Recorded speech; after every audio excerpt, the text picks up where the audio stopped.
Welcome back to the deep dive. Really excited for today's session. We're digging deep into, well, a pretty surprising origin story behind a very specific ancient rule. It seems niche, maybe, but it actually tells us so much about the day-to-day, the ethics, that sort of delicate balance in a monastic community. We're peeling back time a bit. Absolutely. And the source we're using is really quite insightful. We're drawing from Nissaggiya, XX. Yeah. Now, this is a section that lays out a particular monastic rule. You find these in codes like, say, the Buddhist Vinaya Pitaka, and these aren't just dry legal texts, They give you these incredibly rich glimpses into daily life, the real challenges, the ethical thinking. Right, a window into how they actually live these ideals.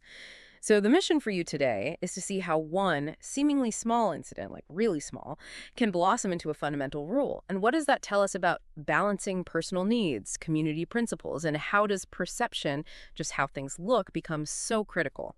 Let's dive in. Okay, so our story kicks off with the Buddha himself. He's residing in Savatthi at Jetavana, which was Anathapindika's monastery.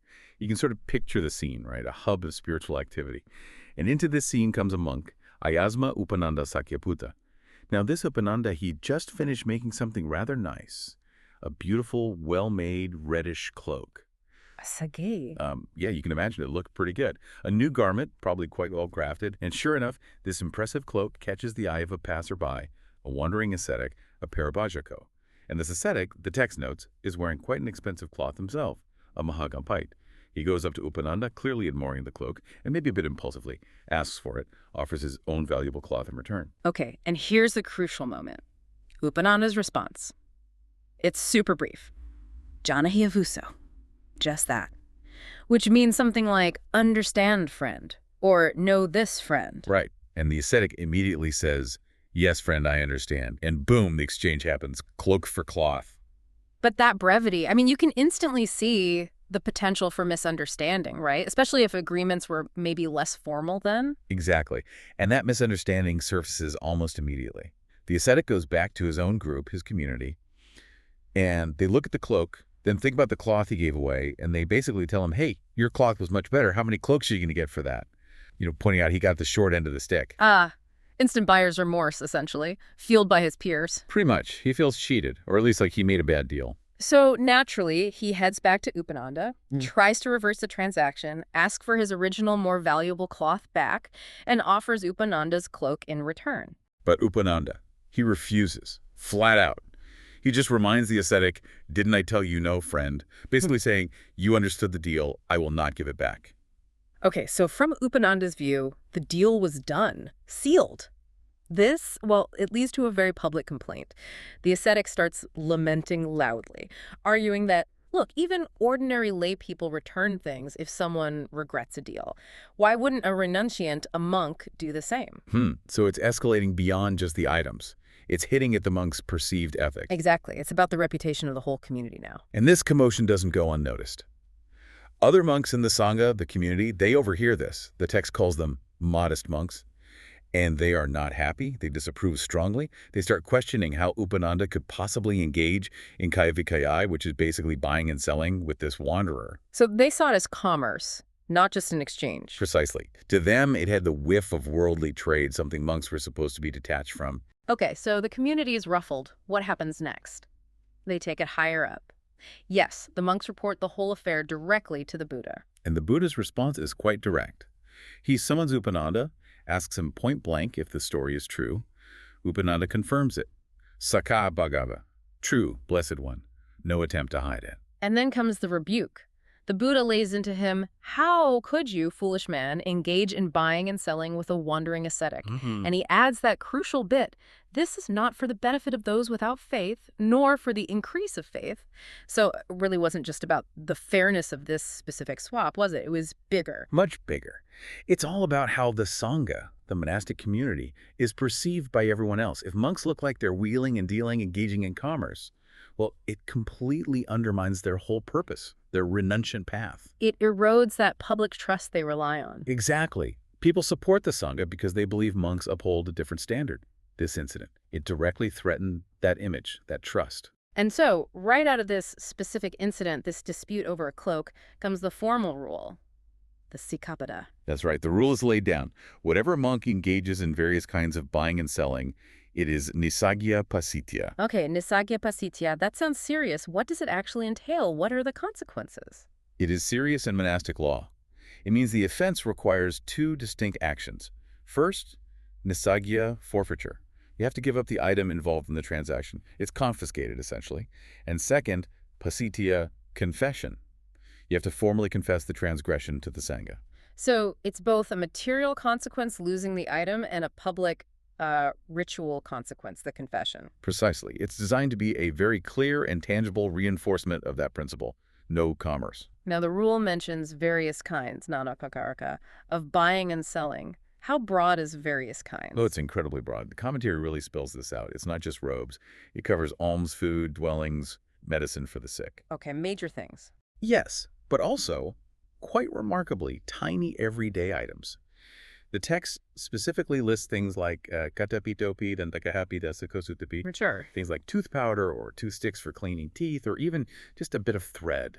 Wow. So anything potentially part of a commercial exchange is covered, even a toothpick, essentially. It really underscores the totality of the prohibition. It's about cultivating a mindset completely removed from trade, no matter how small the item seems. And the definition of the act itself engages in buying and selling, kaya vikaya samapajaya. How is that defined? Again, quite precisely.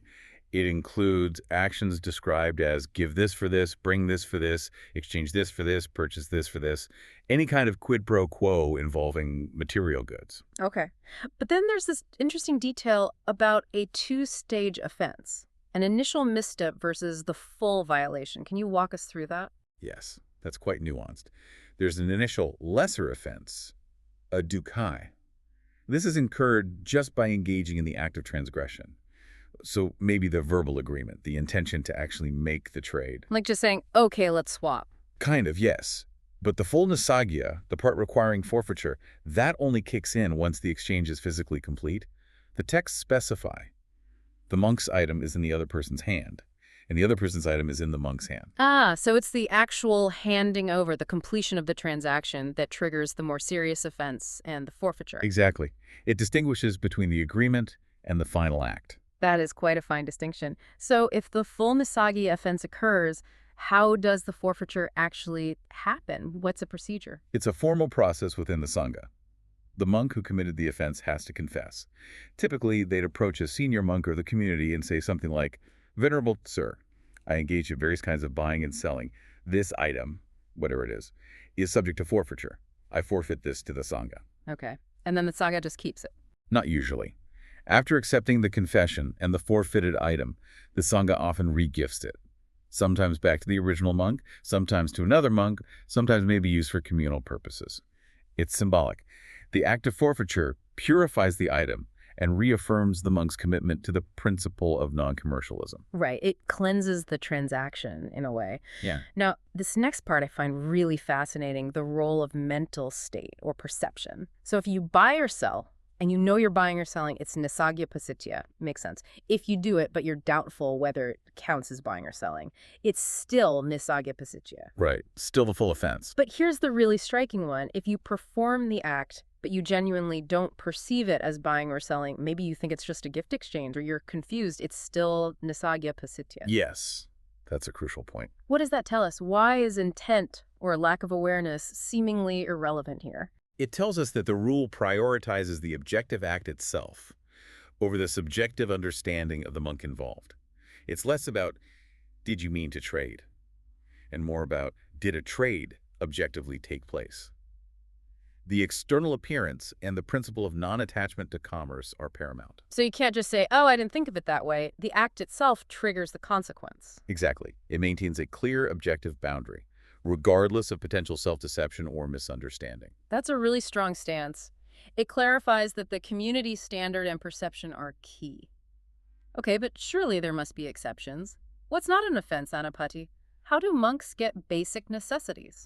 Yes, there are practical carve-outs. For instance, simply asking the price of something isn't an offense in itself, you're just gathering information. Okay. And crucially, instructing a designated steward, a lay attendant called a kapyakaraka, about the community's needs is allowed. A monk can say to the steward, "We have enough of this, but we need this and this." The steward then handles any necessary acquisition or exchange. Ah, so it creates a buffer. The monk states the need, but the steward handles the transaction, insulating the monk from direct commerce. Precisely. It allows for practical functioning without violating the core principle.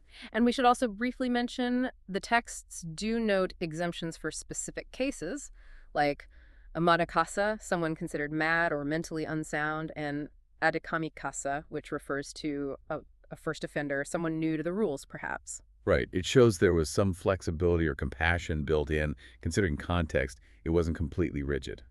So, stepping back from all these fascinating details, what's the bigger picture here? What does this deep dive into one specific rule born from one incident really tell us? Well, I think it shows the incredible meticulousness of these ancient ethical codes.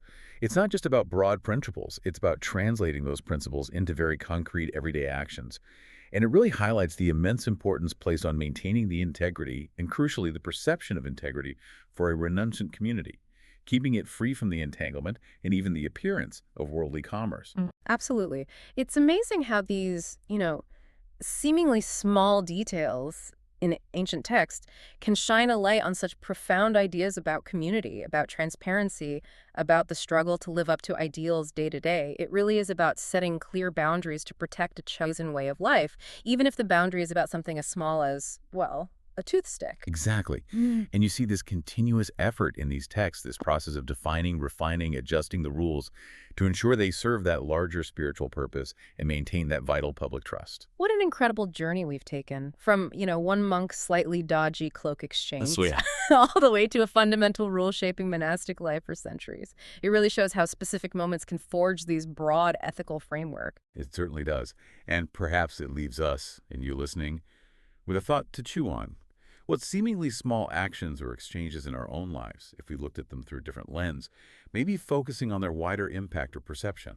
What deeper ethical stuff might they reveal that we usually just gloss over? And maybe how do even minor seeming rules contribute to the stability, the identity, the public face of any community or institution we're part of even today? Something to think about.